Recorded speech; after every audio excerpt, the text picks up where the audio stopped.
The bullet didn't make a sound she expected. She'd heard gunshots before, on Lagos streets, in emergency rooms, in the distant percussion of a city that never fully slept.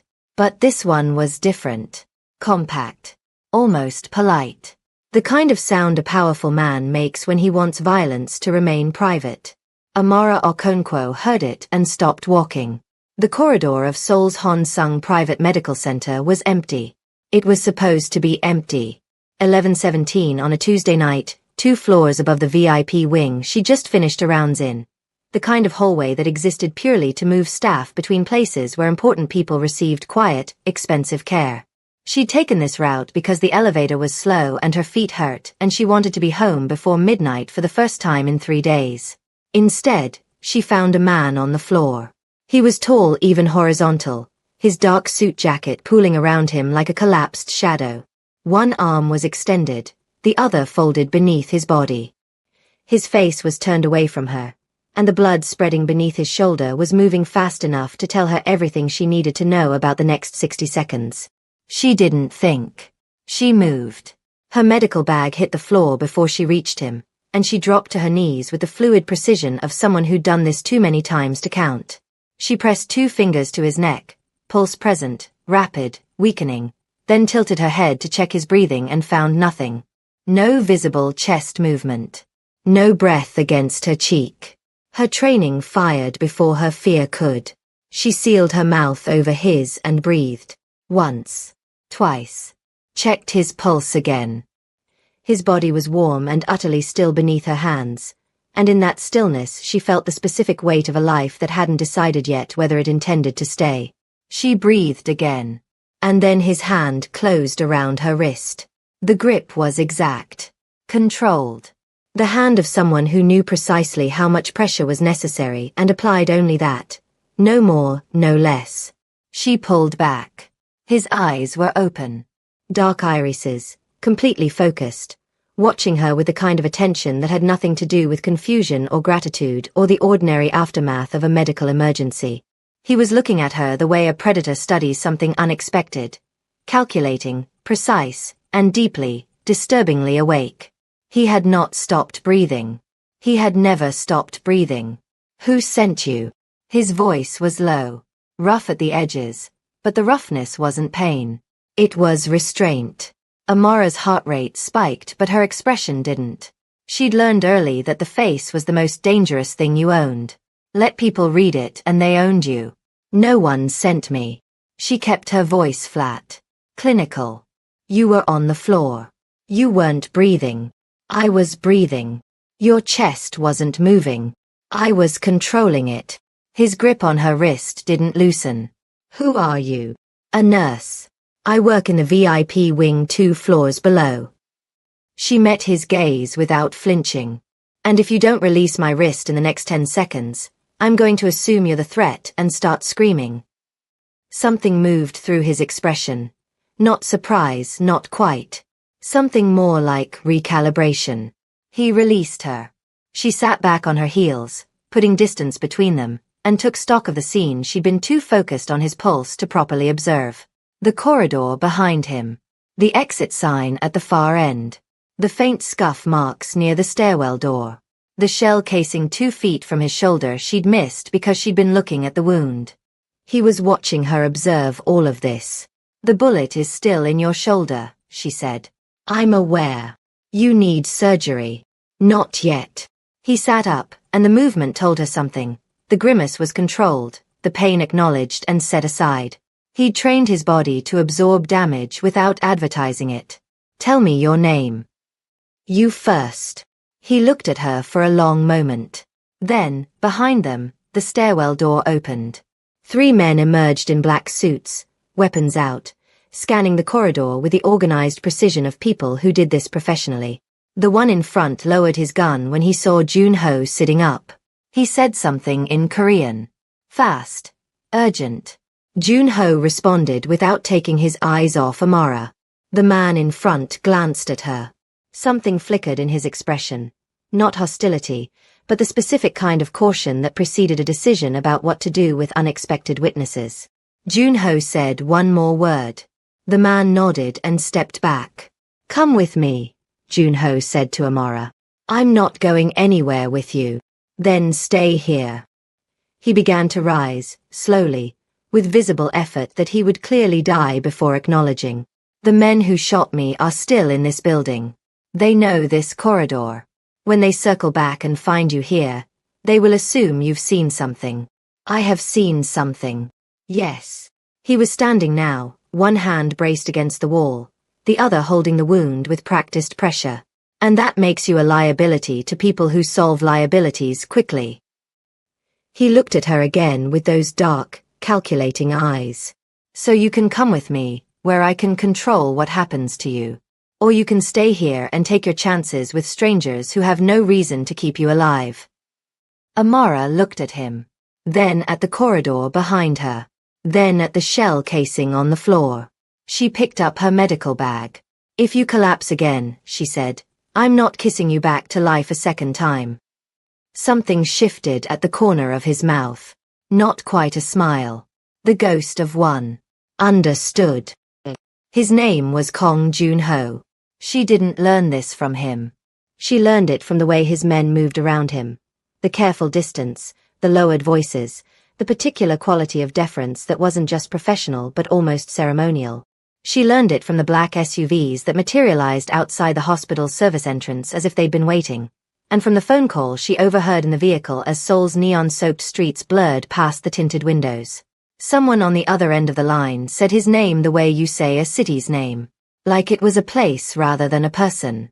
She'd heard of Kong Junho the same way everyone in Seoul's medical community had, obliquely, in the spaces between what people said out loud. The name attached to certain private hospital bills that were paid in cash. The name that made senior physicians suddenly very cooperative about patient confidentiality. The name that appeared in news articles as a prominent businessman, with a kind of insistence that suggested the journalist knew better and was being careful. Seoul's underworld moved in patterns you learned to read if you paid attention. As an African woman working in one of the city's most exclusive private facilities, Amara had learned to pay attention to everything. She watched him in the car the way she watched critical patients, cataloging, assessing, filing details she didn't know yet whether she'd need. He sat perfectly still despite the bullet in his shoulder. His breathing was controlled, measured, the kind of breathwork that took years to develop. His hands rested on his thighs with their palms down. She could see the tattoos that wound across his knuckles and disappeared into his cuffs, dark ink against pale skin, traditional Korean script interwoven with geometric patterns. He was watching her watch him. The compound is 30 minutes away, he said. Your arm is shaking. She looked down. Her right hand, the one that had held his wrist to check his pulse, was trembling slightly. She hadn't noticed. Adrenaline. She folded her hands in her lap. It passes. Have you been in situations like this before? Define like this. Dangerous. She thought about Lagos at 17, about a night that didn't bear revisiting, about the specific kind of calm that dangerous situations had etched permanently into her nervous system. Yes, she said simply. He absorbed this. You didn't run. Running is often the wrong choice. Most people don't know that until it's too late. Amara looked at him directly. Are you going to hurt me? The question didn't seem to surprise him. He considered it with the same methodical attention he gave everything. I don't know yet, he said. It was the most honest thing anyone had said to her in months. The compound sat behind walls that were decorative only in the way that certain boundaries are, technically possible to breach, practically suicidal to attempt.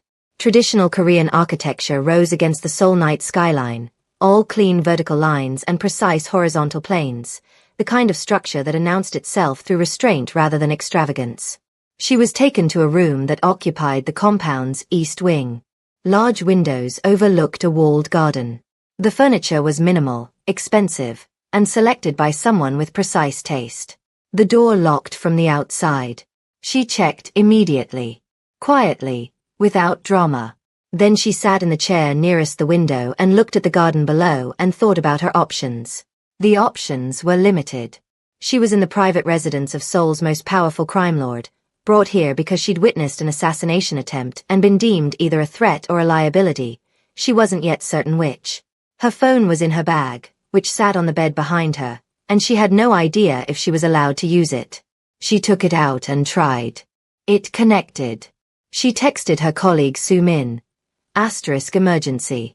Can't explain. Don't report me missing yet. I'm safe, I think. Will update when I can. The 3 dots appeared, then. Amora, what the hell? She put the phone face down. Safe was relative. She was alive, unharmed, in a room with a locked door and a view of a manicured garden. By certain standards, this was fine. By others, this was the beginning of something she had no map for. A woman arrived before dawn. She was perhaps 60, moving with the efficient economy of someone who had spent decades being useful to powerful people without ever needing acknowledgement. She brought fresh clothes, precisely the right size, which was unsettling, a tray of food, and no conversation. Amora ate, changed, slept for 4 hours with her back to the wall. She woke to daylight and the sound of the compound organizing itself around her presence. Muted conversations, the soft footfall of surveillance, the almost imperceptible adjustment of routines to accommodate an unknown variable. She was the unknown variable. She understood this. When the elderly woman returned at 9, Amara was sitting at the desk near the window, writing notes on the blank pages of a journal she'd found in the nightstand. "May I leave the room?" she asked. The woman looked at her for a moment. Then she nodded once and opened the door. She found Kong Jun-ho in a study that occupied the compound's northern end, separated from the main residence by a covered walkway that offered an oblique view of the outer walls. He was at his desk when she entered, his injured shoulder bearing no visible adjustment to how he sat, his attention fixed on documents spread before him. The wound had been treated. She could tell from the slight stiffness in his posture that belied the otherwise perfect stillness. His white shirt was fresh. His tattoos were visible at his collar and forearms. He didn't look up when she entered. "You found the study," he said. "I followed the guards." Amara stopped in the center of the room, not approaching his desk, not retreating to the door. "Your perimeter pattern has a gap near the east wall. Your north corridor guard takes 90-second breaks every 40 minutes. Your study faces the only part of the compound with natural sight lines from outside. Whoever designed this building prioritized aesthetics over security in this room specifically." Now he looked up. "You observed all of that in 40 minutes. I had nothing else to do." He set down his pen. The movement was deliberate, a small, careful signal that she had his full attention. "Sit," he said. "I'd rather stand." "Then stand." He folded his hands on the desk. "You have questions." "Several thousand." She kept her expression neutral. Starting with, "How long do you intend to keep me here?" "Until I understand who you are."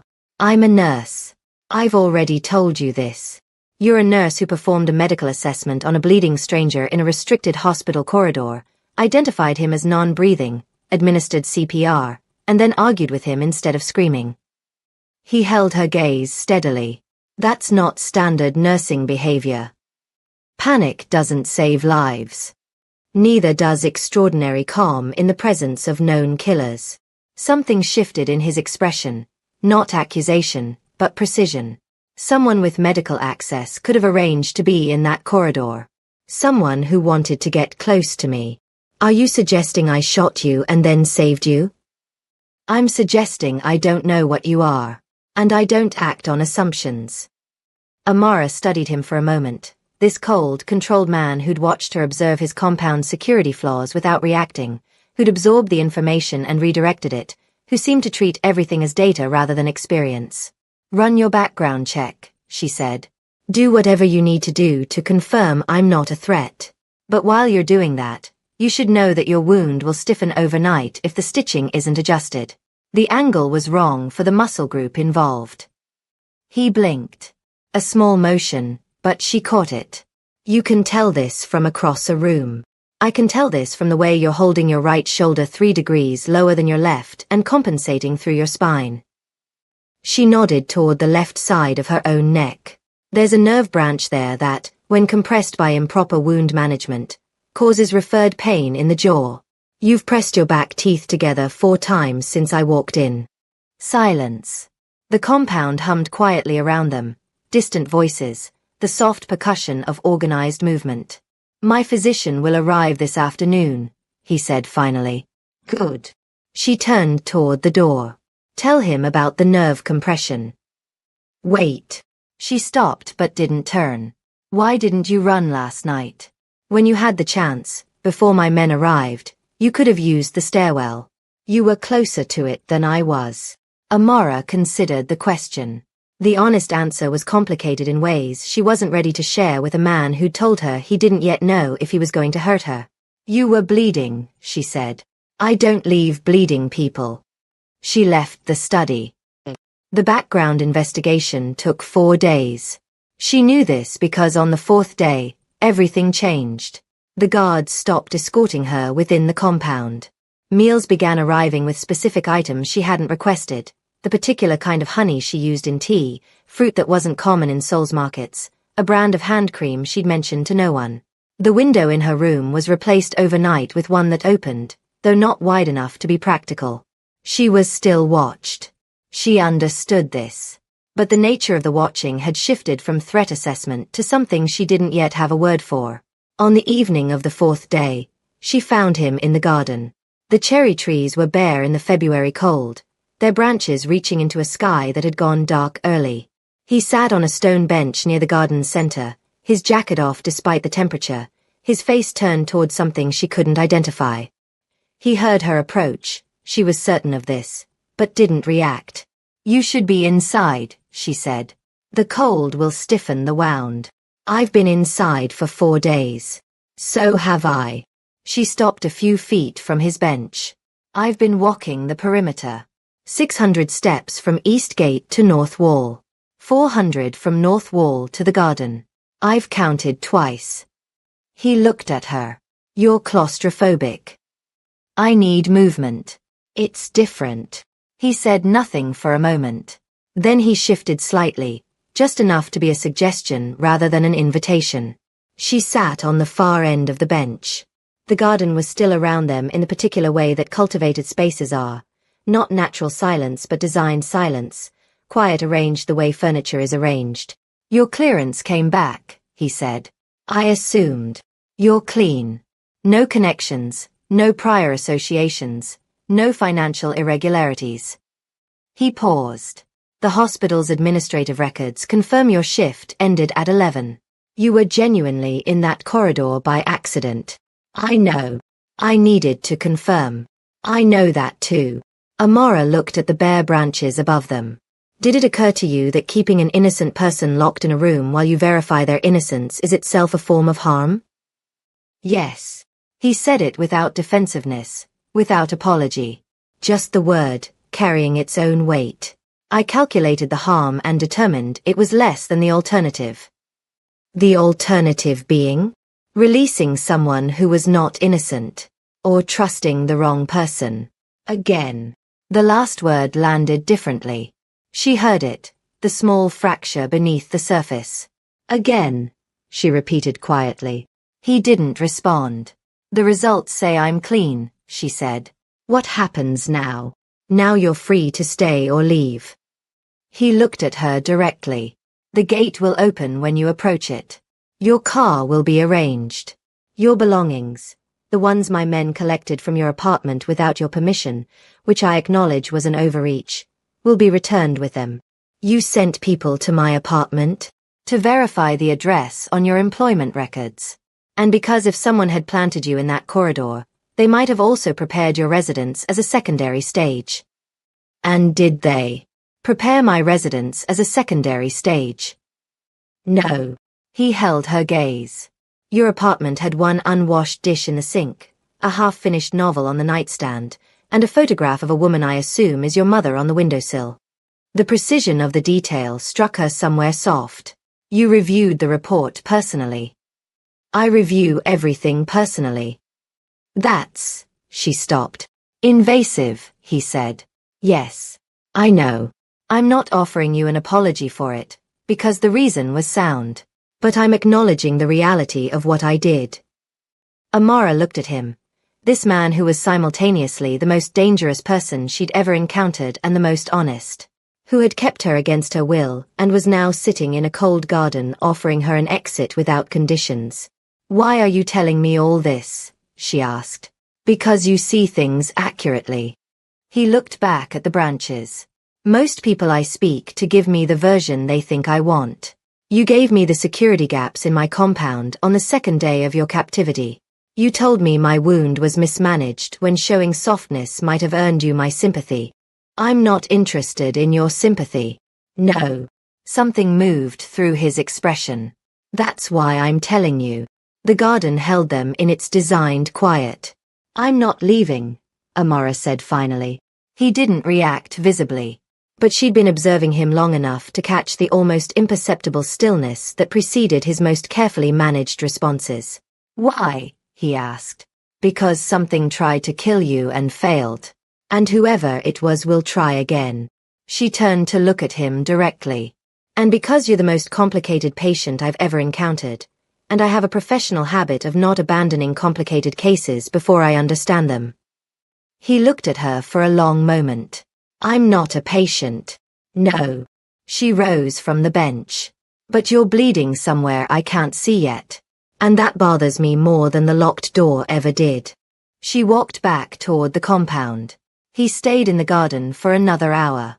When he finally returned inside, he told the head of security to have the east wall gap repaired, the north corridor guard's schedule varied, and the study window's external sightlines addressed. He didn't tell anyone why. The physician arrived the next morning, a quiet man in his 60s who asked nothing and answered nothing and completed his examination with the professional invisibility of someone paid very well to be unobtrusive. Amara wasn't invited to the examination. She was, however, stopped in the corridor afterward by the physician himself. "He asked me to inform you," the old doctor said, studying a point somewhere to her left, "that you were correct about the nerve compression. The suture placement was adjusted." He walked away before she could respond. That evening, a formal dinner was set in the compound's dining room. 1 table, 2 chairs. The food was Nigerian, or as close as Seoul's resources allowed, and she understood immediately that someone had done considerable research. Kong Joon-ho sat across from her and said nothing for the first 10 minutes. Amara ate and waited, because she understood that silence was its own language, and this particular silence was him deciding something. "Tell me why you became a nurse," he said. She looked up. "Why?" "Because it matters." She set down her fork, looked at him across the table, understood somehow that this was not small talk, that nothing about this man, and answered accordingly. "My mother was sick when I was young. She spent 2 years in hospitals that saw her as a number and treated her like a problem." She kept her voice even. "She died at 41. But in her last months, there was one nurse, an older woman who brought her food she actually liked and sat with her when visiting hours ended and held her hand during the hard nights." Amara paused. "My mother died knowing someone saw her. I decided that was worth becoming." Kong Joon-ho was very still across from her. "She died anyway," he said. "Not cruelly." "Exactly." "Yes." Amara held his gaze. "People die. That doesn't make the seeing less important." He absorbed this, reached for his glass, set it down without drinking.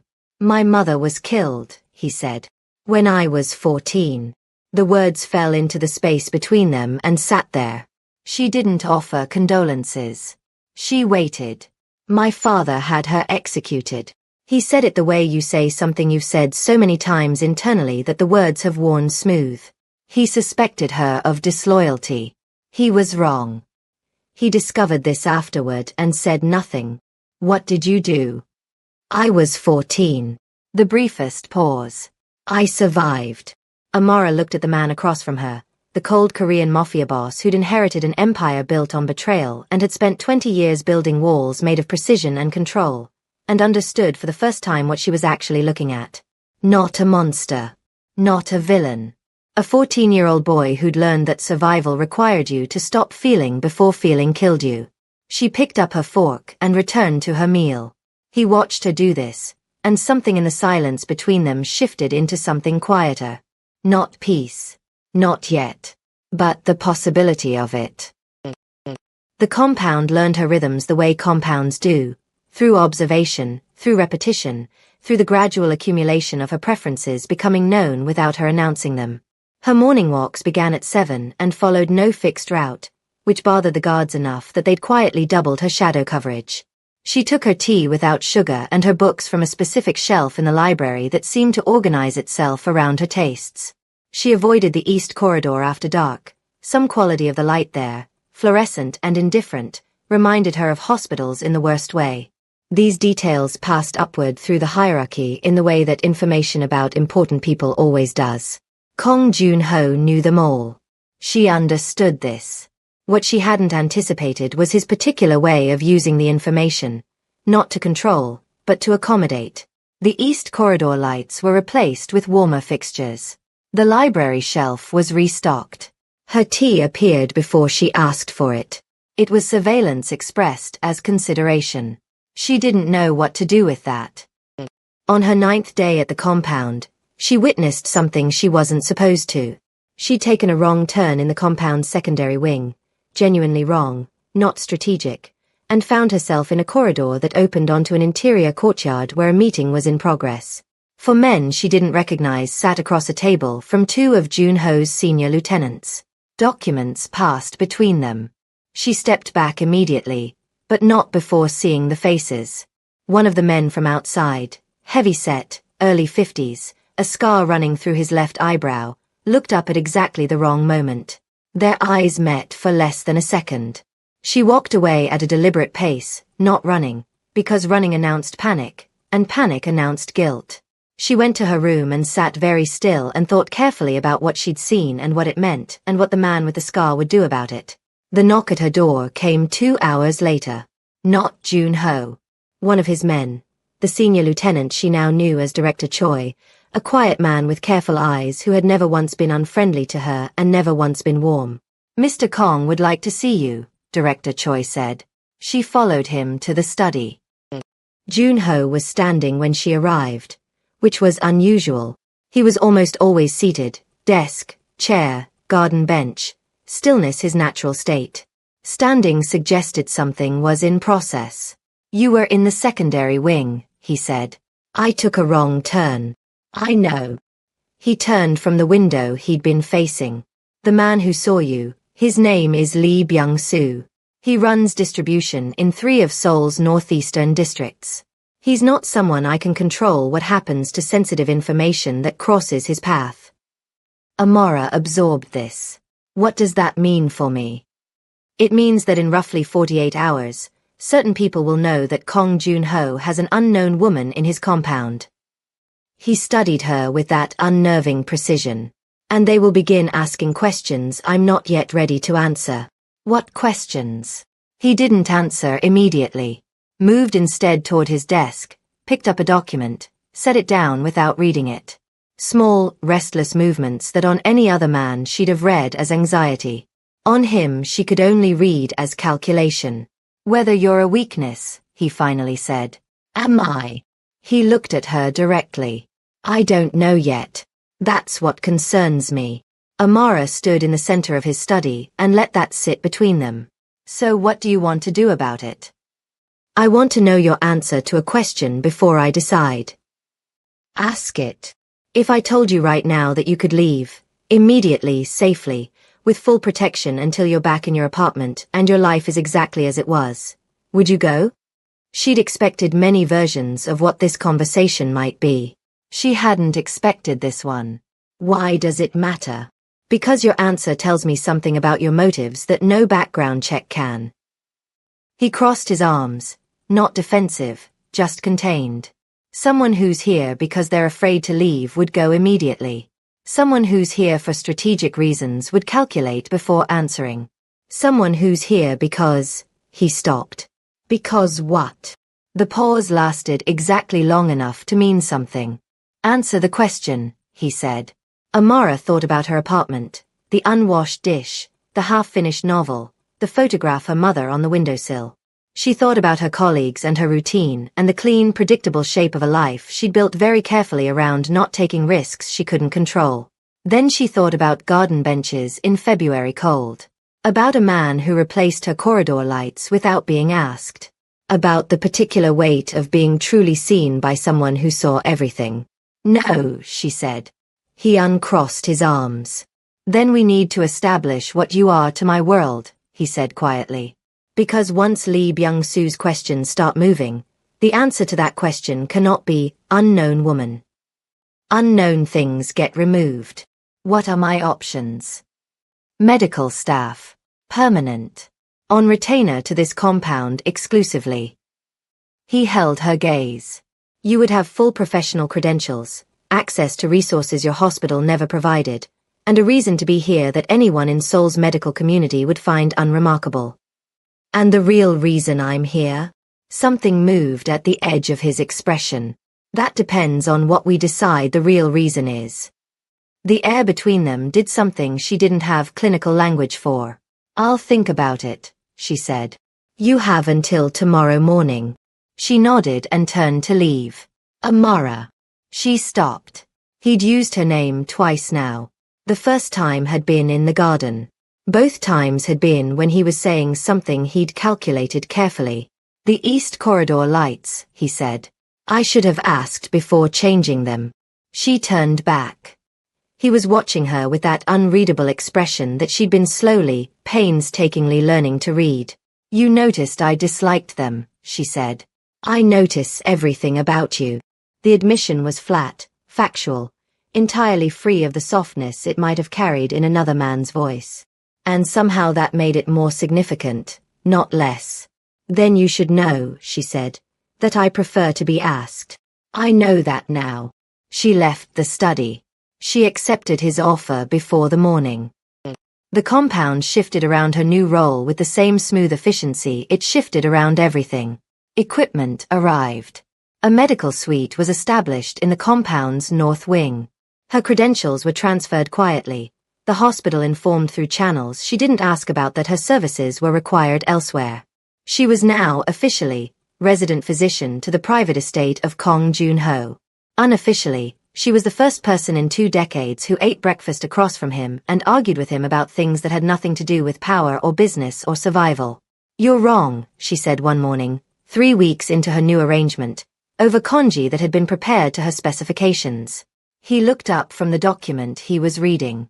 About what specifically? About the Tokyo distribution adjustment.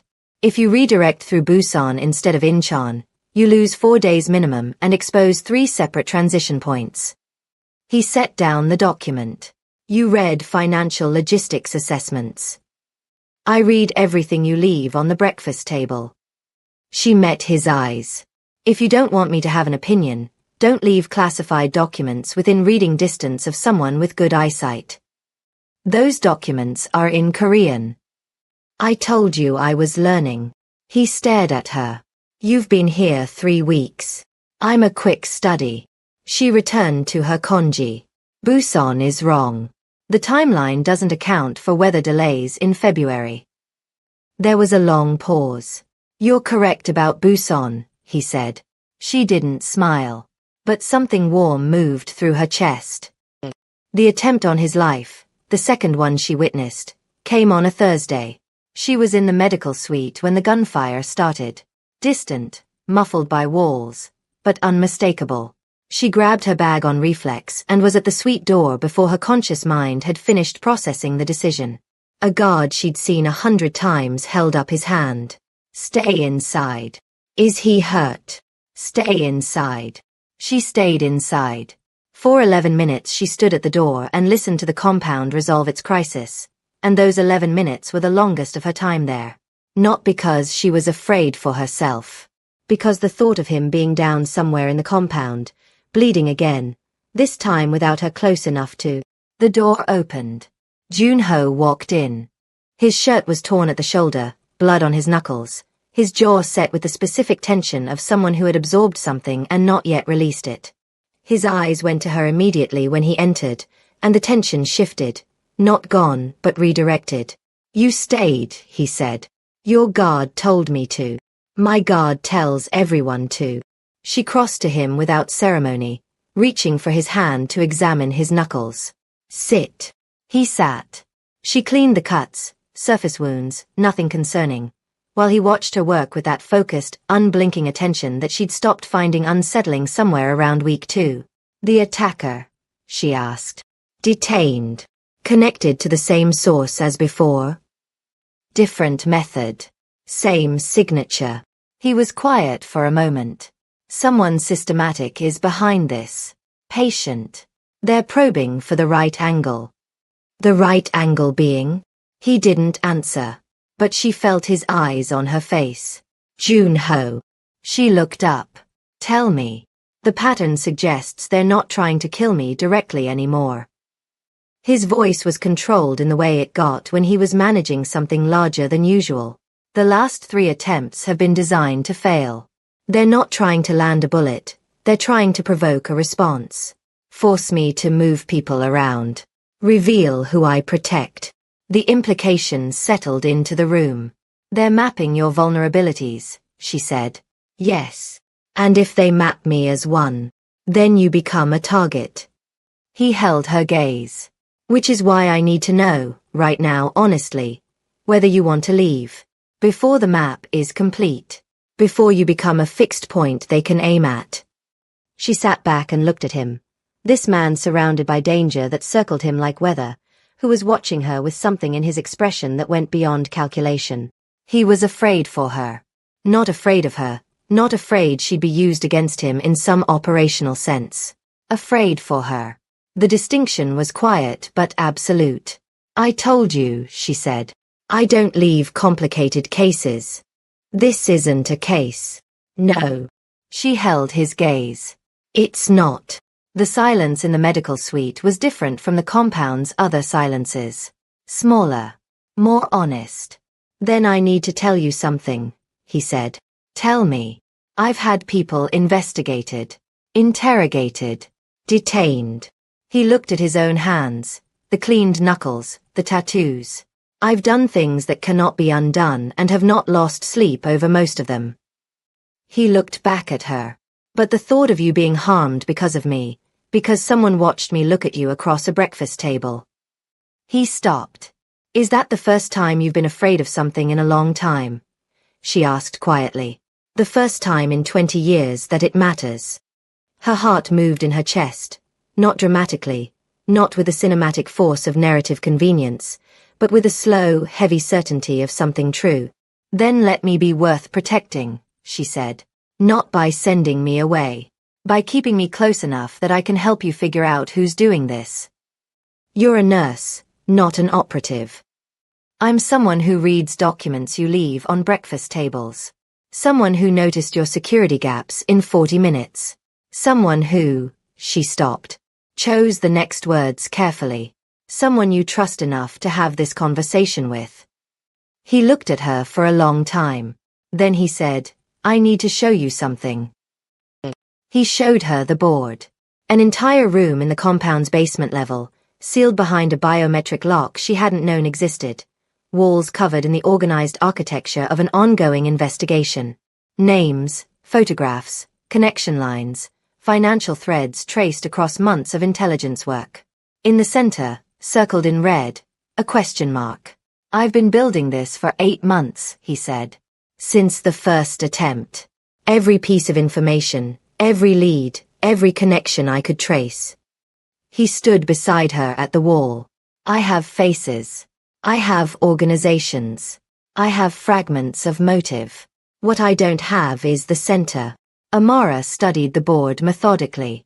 The nurse in her organized information the same way she organized patient charts, looking for the pattern beneath the pattern, the symptom that explained all the others. These 3, she said, pointing to photographs connected by a blue line. What's the relationship? Business competitors. All 3 lost significant contracts when I restructured my distribution network 2 years ago. And these. She traced a different cluster. Political connections. Men who benefit from the current power balance. What happened 2 years ago to the power balance? He paused. I removed 2 families from the soul hierarchy. Removed meaning. Meaning they no longer operate within my territory. She studied the board. The attack started 8 months ago. What happened 8 months ago? He went still. She turned to look at him. What happened 8 months ago, Junho? I received information. He moved to the board, pointing to a document she hadn't noticed in the lower right corner. About my father's death. The official account was cardiac arrest. But a source, someone who was present, suggested it was assisted. Someone killed your father and made it look natural. Someone who would benefit from the transition, from my inheritance of the position. He looked at the question mark in the center. Someone who planned 20 years ago to put a controllable heir in place and has spent 2 decades realizing I am not controllable. The room was very quiet. Someone who's known you your whole life, Amara said. Yes. And who's been trying to remove you before you reach the same conclusion. Yes. She looked at the board again. At the faces. At the connection lines. At the fragments he'd arranged with precision but hadn't yet solved. Then she saw something. She stepped closer to the right side of the wall, examining a photograph she'd initially dismissed. Background figure in a group shot, partially obscured, but the angle of a jaw and the specific shape of a scar visible at the eyebrow. This man, she said. Business associate. Minor player. He was at the meeting I walked in on. She turned. The one in the secondary wing courtyard. The meeting your lieutenants were having with people from outside. Something shifted in his expression with sudden, sharp attention. Director Choi arranged that meeting, he said slowly. Yes. She held his gaze. And Director Choi was the one who showed me to the secondary wing and suggested I take some time to explore the compound that morning. The silence in the basement room became a different kind of silence. He moved carefully after that. She understood why. Accusations required evidence, and acting prematurely against someone in Director Choi's position without absolute proof would fracture loyalties and alert the actual center before they had it cornered. So he moved carefully. Said nothing. Adjusted nothing outwardly. But the nature of the information that crossed Director Choi's desk began to shift. Subtly, plausibly, in ways that could not be traced back to suspicion. Amara watched him work and understood she was seeing something few people in Seoul's underworld had ever witnessed. Kong Junho building a trap with patience and silence. It was terrifying. It was also extraordinary. She found him in the garden again on the first warm night of the year. March air carrying the suggestion of spring without delivering it, the bare cherry branches beginning their slow transformation. You should sleep, she said, sitting beside him. I don't sleep. I know. She pulled her jacket closer. Why tonight specifically? He looked at the branches. My mother loved this tree. She didn't say anything. She planted it when she first came to this compound, 38 years ago. He was quiet for a moment. My father had it cut down when she died. I had it replanted. You lived in this compound after she was gone? I lived everywhere my father went. And eventually I took everything he'd built and kept what mattered. Including the tree. Including the tree. Amara looked at the bare branches reaching into the cold dark. What was she like? The question seemed to arrive somewhere he hadn't expected. She watched him locate an answer from a very deep place. Honest. He said it carefully. She was honest in a world that punished honesty. She looked at things directly. People, situations, my father, and said what she saw instead of what was convenient. He paused. She was also kind.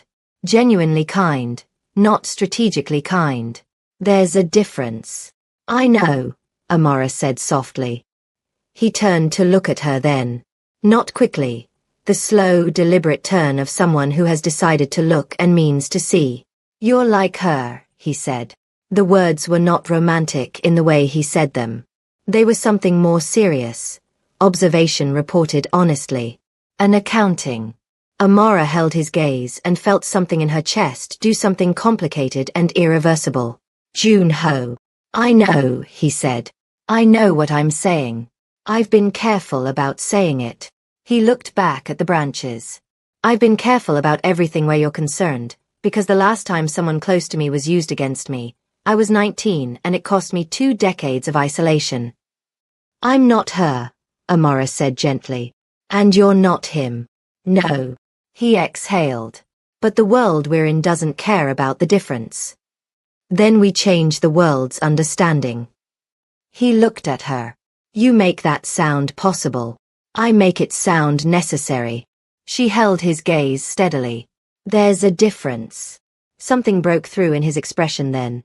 Not dramatically, not with the emotional excess of performed feeling, but with the specific quiet of a wall developing its first crack. The crack didn't widen immediately, but it was there. He looked at her in the cold March garden the way someone looks at a thing they've decided is real. Then he reached out and slowly, with the care of someone who'd learned that careless touching led to irreversible damage, took her hand. Not holding. Not claiming. Simply. Resting. Her fingers curled around his. Neither of them spoke. The garden held them in its cultivated silence while the city moved beyond the walls and the cherry tree stood bare and patient and absolutely certain that warmth was coming. Director Choi made his move on a Tuesday. Not against Jun-ho. He was too careful for that, had been too careful for too long to expose himself with a direct move. Instead, he used the map he'd been building. He used the fixed point he'd identified. Amara was taken from the medical suite at 3 in the afternoon. It was precise and clean and very fast. One of the guards she'd seen every day for 2 months, a young man named Jong who always nodded when she passed, pressed something against her arm before she registered his proximity. The compound's medical suite became a ceiling, then nothing. She woke in a vehicle she didn't recognize. Her hands were bound behind her. Her medical bag was gone. Outside the tinted windows, Seoul's skyline was moving in the wrong direction. Away from the compact, familiar geography she'd mapped over 3 months. She took inventory. Head clear, nausea minimal, which meant whatever they'd used was clean and professional. Wrists bound with zip ties rather than rope, harder to work loose, but the seam orientation was accessible if she could reach it. 2 guards in the front seat, neither watching her. A third in the rear seat to her right, watching his phone. She counted her advantages and found them few. Then she started working on the zip tie seam. The warehouse was in Incheon's industrial fringe, the kind of location that appears in no photographs and attracts no attention and smells like salt water and old machine oil and every bad decision a city's underside ever made. She was placed in a chair in a room with 1 light and no windows, and she sat very straight and breathed steadily and thought about the board in Jun-ho's basement. Director Choi arrived 20 minutes later. He looked exactly as he always had, careful eyes, neutral expression, the air of a man who managed complexity for a living.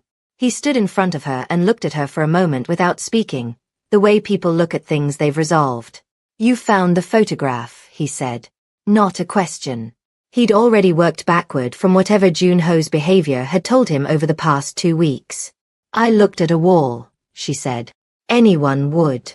Anyone with medical training, yes. You organize information well. He pulled a chair from the corner and sat across from her with the ease of someone having a business meeting. I want you to understand that this isn't personal. It never is, she said. What you've encountered in Jun-ho's world, the loyalty, the precision, the sense that he's different from what you expected. I want you to know that the image he presents is cultivated. He is exactly what his world made him. No more. No less. I know what his world made him, Amara said. I also know he's not content to stay that way.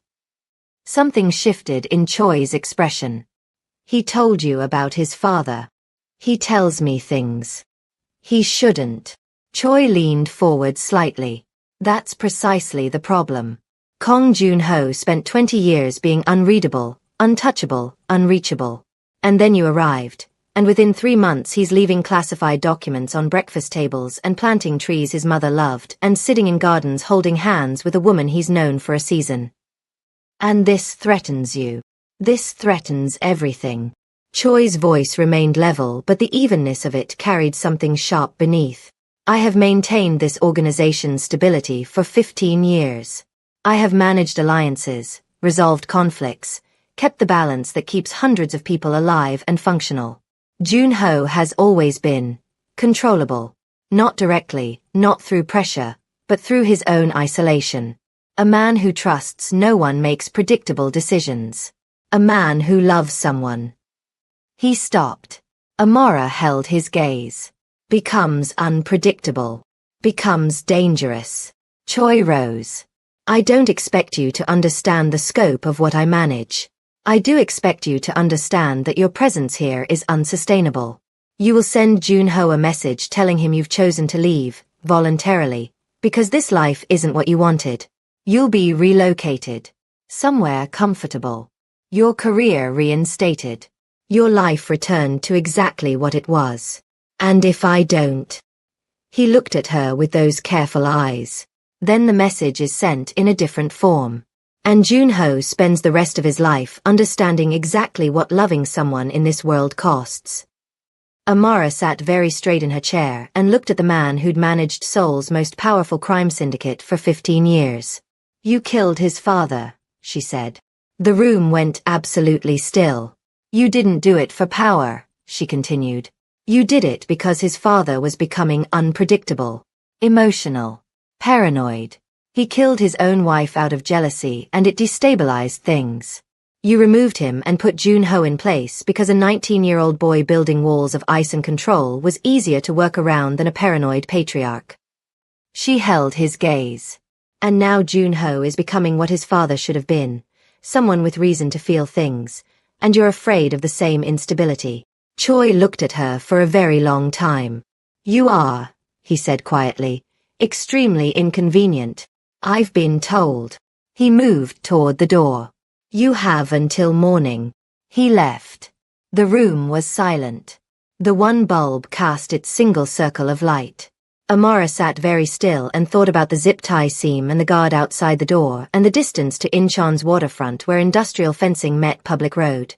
Then her phone, which they'd confiscated but left in the room, she noted, perhaps as a test of whether she'd use it, lit up on the table across from her. She reached it. The zip tie seam had given enough. The message was from a number she didn't recognize. Asterisk don't move. Don't make noise. North Wall. 7 minutes. Asterisk. She had no reason to trust it. She trusted it. It was not 7 minutes. It was 4, and it announced itself not with subtlety but with the specific violence of a man who had run out of patience. The north wall came apart at a seam that shouldn't have existed. An industrial door, padlocked, giving way to a small group of figures in dark clothing who moved with the systematic efficiency of people who'd done this before. Junho was not supposed to be among them. He was at the front. He came through the door first, which was not what the head of Seoul's crime syndicate was supposed to do in a tactical extraction, and she could see from across the room that he'd already decided he didn't care. His eyes found her immediately. He crossed the space between them and his hands went to her face, both of them, cupped around her jaw with the careful intensity of someone checking something precious for damage, and he looked at her with an expression she'd never seen on him before. Not controlled. Not calculating. Terrified. I'm fine, she said. I'm not hurt. He exhaled, not the controlled breath of practiced stillness but something real, released from somewhere deep. You found me quickly, she said. I put a secondary tracker in your medical bag 3 weeks ago. He held her gaze. I should have told you. I was going to tell you and kept deciding there was a better time. There's never a better time for honesty. No. He dropped his hands from her face, slowly, reluctantly. There isn't. Behind them, his men were moving through the warehouse with the organized precision she'd long since stopped being surprised by. She heard Choi's voice somewhere in another room, not frightened, just resigned, the sound of a man who'd calculated his loss and accepted the math. How long have you known? She asked. Since the meeting you told me about. I've spent 2 weeks verifying. He turned slightly, scanning the space with automatic surveillance habits.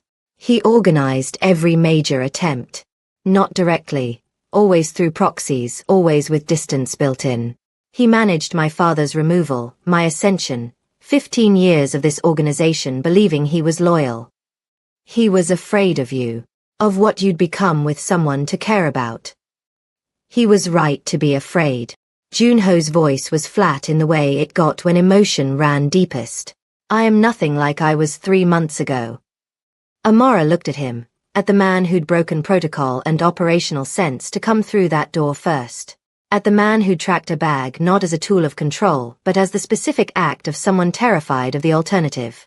Junho. She reached out and touched his arm, the simplest, most direct thing she could offer. What happens to Choi? That's being decided. He covered her hand with his. It won't be clean. I want you to know that. What I do with him won't be clean. I know. And she held his gaze. And I'm not asking you to be something you're not. I'm asking you to be exactly what you are, with the parts of you that care about the outcome. Something moved through his expression, something that had taken 3 months to surface and arrived now without ceremony. Come home, he said. She nodded. They walked out of the warehouse together, and behind them Seoul's industrial edge held its silence, indifferent as it always was, while inside that building a 15-year lie was unraveling in real time. The restructuring of his organization took 6 weeks. She watched it happen the way she'd watched everything he did, with attention and patience and the clinical understanding that what looked cold from the outside was, in him, profoundly deliberate. Directors changed. Hierarchies shifted. Certain operations ceased. Certain others were redirected. He didn't ask her opinion on operational decisions, but he talked through them, at breakfast tables, in evening gardens, in the quiet late hours when the compound was at its stillest and he was at his most honest. She listened. She asked questions when something seemed wrong. She told him twice when she thought he was making choices that served his anger rather than his judgment. He listened. Both times. The Busan connection, he said one evening, showing her a revised distribution chart. You were right in February. I used Incheon regardless. It cost us 8 days and 2 exposed transit points. You're showing me this to admit I was right. I'm showing you this because I've started accounting for your perspective in my planning and I thought you should know. She looked at the chart. That's either very practical or very sentimental. Both. He set the chart aside. They're not mutually exclusive. The cherry tree bloomed in April. She found it one morning before breakfast. The garden transformed overnight by what the tree had been preparing for since February, its branches suddenly white with blossoms that moved in the morning air and scattered petals across the stone path. She stood at the garden's edge and just looked. He appeared beside her. She hadn't heard him coming. He moved like that, careful and quiet, but his presence beside her was immediately identifiable, the particular quality of the air near him that she'd learned over months. She would have liked you, he said. Your mother. She liked people who looked at things accurately and said what they saw. He studied the blossoms. She spent her whole life surrounded by people who looked away from difficult truths. She found honesty in others like it was a form of company. It is a form of company, Amara said. The best kind. He was quiet for a moment. I need to tell you something. She turned to face him. He was looking at the tree, not at her, which told her it was significant. I ran intelligence on you, he said. Not just the initial background check. Ongoing. Monthly reports for the first 2 months you were here. I know. He looked at her. You know. I noticed the pattern of what my contacts were asked about me. The questions were too specific to be coincidental. She held his gaze. I also know it stopped in month 3. When did you figure it out? Week 5. I decided to stay anyway. He absorbed this. Why? Because surveillance is how you process trust. I wasn't going to punish you for using the only language you knew. She paused. I did, however, take it as a personal challenge to be consistently unremarkable on paper. Something happened to his expression. The particular shift she'd come to recognize as the nearest thing he had to a smile, contained in the jaw and the eyes and the slight relaxation of everything he usually held taut. You are many things, he said. Unremarkable is not among them. She turned back to the tree. I want something from you. Tell me. Honesty. Complete honesty, when it matters. She turned to face him fully. Not transparency about operations. I'm not asking to know everything you do, but honesty about what you feel, what you're afraid of, what you want. She held his gaze steadily. Because I've seen you manage information like a weapon, and I need to know that what you give me is different from what you give everyone else. He was very still. I've never told anyone what I'm afraid of, he said. You told me. Yes. A pause. I know. Then you already know how to do it. She didn't move closer. She gave him the space to come to her. The way she'd understood from very early on was how he worked. Never pushed, only allowed. I'm not asking for everything at once. I'm asking for the intention. The morning held them in its April quiet, petals drifting past in the light wind. I'm afraid, he said, that I will make you love a version of me that can't sustain itself. That the parts I've shown you that seem worth loving are contingent on your presence, and that without you I would return to exactly what I was. He looked at the tree. I'm afraid you will see that and leave. And I'm afraid that if you leave, the door I've spent 30 years building back up will close again, and this time nothing will be able to open it. Amara heard the weight of every word. That's not a reason for me to leave, she said quietly. That's a reason for you to fight to keep the door open. I don't know how. You do. She crossed the space between them and stood in front of him, tipping her head back to hold his eyes. You've been doing it every day since February. Every breakfast conversation. Every document left on the table. Every light you replaced without being asked and then acknowledged was overstepping. She held his gaze. You know how. You've just been doing it without admitting it counts. His jaw moved. The controlled breath. The weight of something enormous being redistributed. Then his hand came up, slowly, with a deliberate care that characterized everything he did, and cupped her face the way he had in that warehouse. Like something he needed to verify was real. Stay, he said. Not a command. Something much more honest than that. I'm already staying. She covered his hand with hers. I've been staying. Then, he stopped. Say it. Something broke through his expression with the quiet force of something long compressed reaching the surface. Not dramatically. Not the way stories perform these moments. Quietly. Precisely. The way real things arrive. I love you, he said. 3 words carried the weight of a man who hadn't said them in 22 years. Amara closed the distance between them. The kiss was not their first. There had been one, the emergency breath in a hospital corridor that had started everything. But this was the first one that existed only as itself. No emergency. No performance. No boundary being tested. Just him and her and the cherry tree blooming behind them in the sole morning. She moved through his world the way she'd moved through everything, honestly, with her eyes open, refusing to look away from the difficult parts. She established a real medical practice within the compound, not just for Jun-ho but for the people who worked there and the adjacent families who couldn't access mainstream medical care without questions being asked. Word spread in the careful, quiet way that useful things spread in communities that don't advertise themselves. She was not loved by everyone. There were people in his world who resented her presence, who questioned her judgment, who referred to her in terms she chose not to translate for her own peace of mind. She was African in Seoul's underworld, a context that had no precedent, no script, no established position. She created one. Not by force, not by demanding acceptance, but by being, consistently, reliably, the most competent and honest person in any room she entered. Seoul's underworld, for all its violence and complexity, respected capability. She gave it something more. She gave it someone who saw the human being beneath the role. People came to her with things they couldn't say to anyone else. Medical complaints that were actually confessions. Physical symptoms that were the body's translation of fear. She listened to all of it with the same attention she'd given her patients for a decade. Jun-ho watched this and said nothing. But she caught him sometimes, across rooms, in doorways, watching her with an expression that she'd finally learned to name. Pride. Quiet and enormous. The formal restructuring of his organization concluded in late June. What remained was smaller, cleaner, and considerably more sustainable.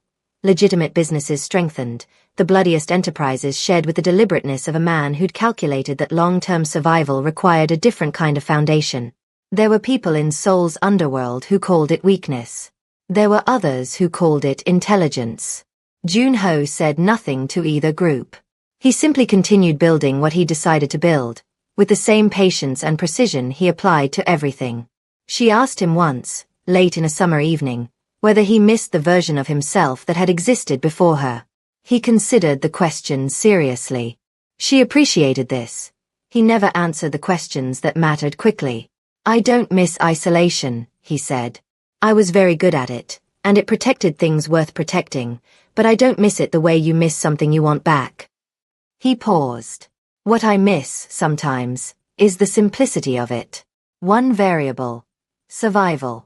Everything else secondary. And now there are two variables."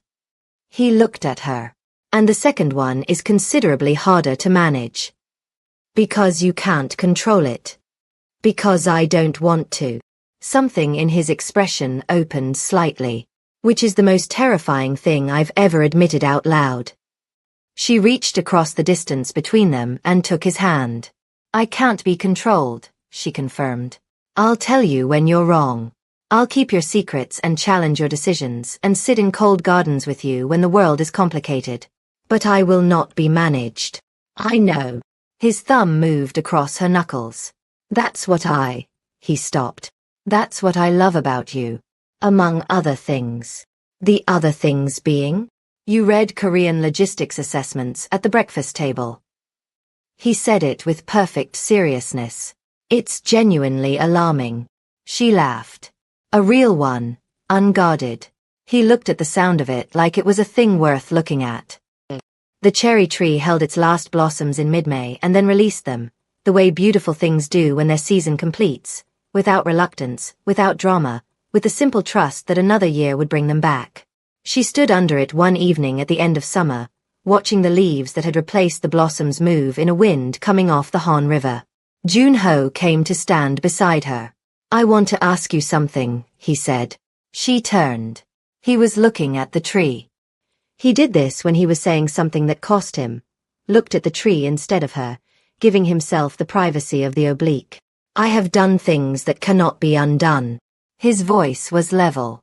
"I have built this life on decisions that I made because I had no other framework.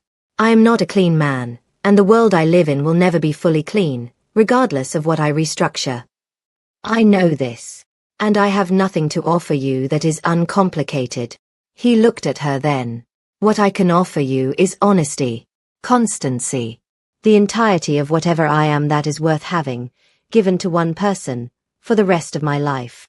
A pause. "If you want it." The evening moved around them, Seoul somewhere beyond the walls, the compound settling into its night rhythms, the tree above them holding what was left of summer. "You're asking me to stay permanently," she said. "I'm asking you to choose." He held her gaze.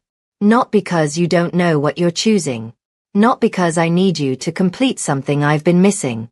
But because I am, apparently, the kind of man who fell in love with an African woman who kissed him in a hospital corridor and argued with him before she knew his name, and I would rather build something real with her than be correctly, safely alone for the rest of my life."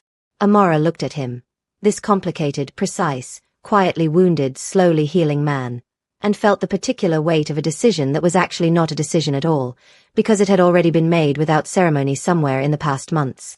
"Yes," she said. He exhaled. "Yes," she said again, because it was worth saying twice. "Not because this world is safe. Not because you're uncomplicated. Because you look at me like I'm real, and you tell me the truth. And you replaced my corridor lights and learned what I take in my tea and sat in a cold garden in February holding my hand when you didn't have to. Those seem like small things. They're the things that matter." She stepped closer. "The big gestures don't mean anything without the small ones underneath them." His hands came up to her face with the careful reverence she'd come to know as his specific language of love, the only way he knew to express the magnitude of what he felt, through the quality of his attention. "I don't know how to do this," he said. "The parts of it that require being open. I will get it wrong. I will return to patterns that protected me before I knew protection wasn't all I needed. I know. You're not concerned. I'm a nurse.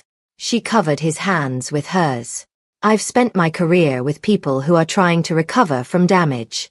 I know the difference between someone who won't heal and someone who doesn't know how yet. She looked at him directly. You don't know how yet. But you're learning. He looked at her for a moment that had no edges. Then he kissed her, not with the controlled precision of someone managing an interaction, but with the specific vulnerability of a man who has decided that being moved is not the same as being broken. The cherry tree stood bare and patient above them. It already knew what spring would bring. The photograph sat on the compound's windowsill, placed there by Amara one morning with the deliberateness of someone making a thing official. Her mother, 40 years old in the image, sitting outside a house in Lagos, looking at the camera with an expression of absolute and unhurried calm. The expression of someone who saw things accurately and said what she saw. Junho looked at it once, without comment. The next morning, beside it, there was a second photograph she hadn't placed. A woman in a traditional Korean dress, standing in front of a cherry tree in a garden she recognized. Young, too young, she thought, for what had happened to her. But calm in the same way her mother was calm. Looking at the camera with the same quality of direct, honest gaze. She looked at the two photographs side by side on the windowsill. Then she went to find Junho. He was in the study, at his desk, reviewing documents in the early morning light. He looked up when she entered. Your mother, she said. Yes. She crossed the room and sat in her chair, the one that had become hers without a formal announcement, the way most things between them had become real. They would have understood each other, she said. I think so. They might have been friends. I think, he paused. I think they would have been the two most formidable people in any room they were in together. Something quiet moved through his expression. I think we got very lucky. Amara looked at him across the desk that had hosted months of conversations, arguments, logistics debates, confessions, and the slow architecture of two people choosing each other through all the ordinary difficulty of it. Yes, she said. We did. She opened her journal. He returned to his documents. Outside, Seoul was doing what cities do. Moving, rearranging itself, generating the ordinary human noise of people trying to survive and love and find their way through. Beyond the compound walls, the world that had sent a bullet into this man's shoulder and changed the direction of her life continued indifferent and complex. Inside, in this specific quiet, it was just two people building something real. It was not a fairy tale ending. It was better. It was a beginning, the kind that had already survived enough to be worth trusting. The cherry tree in the garden was already preparing for spring.